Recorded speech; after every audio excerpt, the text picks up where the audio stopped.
Привет!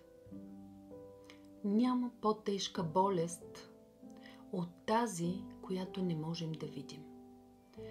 Не болестта на тялото, а онази скритата, която се е настанила в мислите ни. Болестта на тревогите, на липсата, на бедното мислене. И тя живее вътре в нас, в навиците ни, в начина, по който гледаме на живота и на парите. Но понякога се появява една малка древна книжка, която идва към нас, като лекарство. Не за плътта, а за душата. Такава е книгата "Най-богатият човек в Вавилон". И днес бих искала да ти разкажа за първия от нейните уроци. Урок, който ако докосне сърцето ти, може да преобрази не само финансите ти, а твоя вътрешен свят. Това не е просто урок по финанси. Това е урок за живота, за ума, за душата. Защото вярвам и знам, че истинското богатство започва отвътре.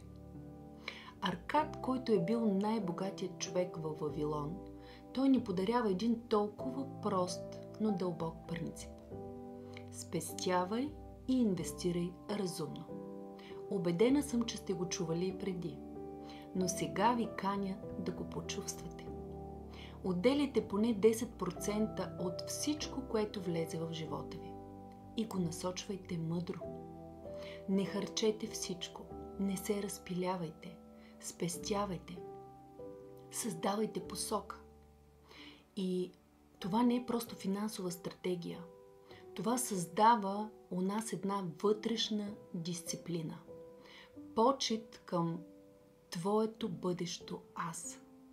И както човек спестява парите си, така трябва да пести и вътрешната си енергия.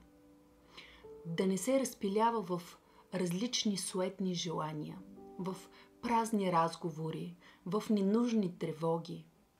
Защото каквото спестиш в душата си, това ще ти служи в деня на нужда. Истинският капитал, той не е само в кесията.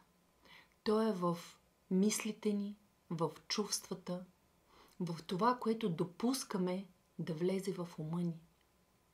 Погледнете природата. Погледнете катерицата през есента. Тя не се пита дали ще дойде зимата. Тя просто знае. И затова започва и събира жълъди. Един по един. Не от алчност. И когато снегът покрие гората, тя би могла да оцелее.